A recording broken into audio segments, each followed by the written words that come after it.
The machines wake up before the workers do. Motors hum, engines shake, tools chatter.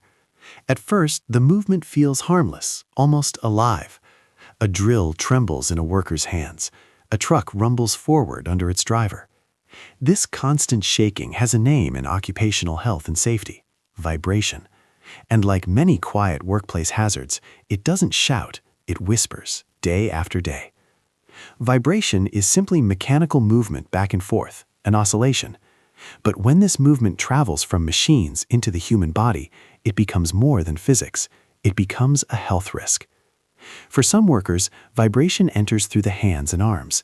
A grinder, a jackhammer, a chainsaw, each sends tiny shocks into the fingers, wrists, and elbows. At first, it's just a tingling sensation, easily ignored. Over time, the body begins to protest. Fingers go numb, grip strength fades. In cold weather, the blood retreats from the fingertips, turning them pale and lifeless, a condition known as vibration white finger. This collection of damage is called hand-arm vibration syndrome, and once it develops, it rarely goes away completely. For others, vibration travels through the whole body.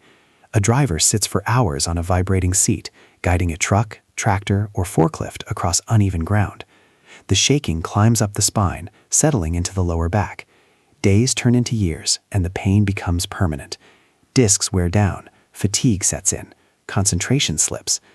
In the worst moments, a tired body and dulled reflexes increase the chance of accidents, putting not just one worker, but everyone nearby at risk.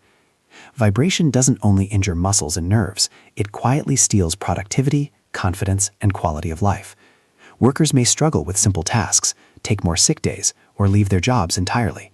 What began as a small tremor becomes a lifelong burden. Occupational health and safety exists to stop this story from ending badly. The first and best solution is to remove the problem altogether. If a task can be automated or redesigned so that workers are no longer exposed to vibration, the danger disappears. When elimination isn't possible, safer alternatives step in: modern tools designed to vibrate less, machines built with damping systems, vehicles with better suspension. Engineering controls form the backbone of prevention. Well-maintained equipment vibrates less than worn-out machines. Balanced rotating parts, smooth road surfaces, shock absorbers, and anti-vibration mounts all act like quiet guardians, absorbing harmful energy before it reaches the body. Administration plays its role too. Exposure time is limited. Workers rotate tasks. Breaks are scheduled. Training teaches people how to grip tools correctly and recognize early warning signs. Health surveillance checks catch damage before it becomes permanent. And finally, there is personal protective equipment: anti-vibration gloves, cushioned seats, warm clothing. These don't solve the problem on their own, but they offer an extra layer of protection when other controls are already in place. By the end of the day, the factory grows quiet again, the machines rest. But the real success of occupational health and safety is invisible: workers leaving with steady hands, strong backs, and bodies that will still serve them years into the future.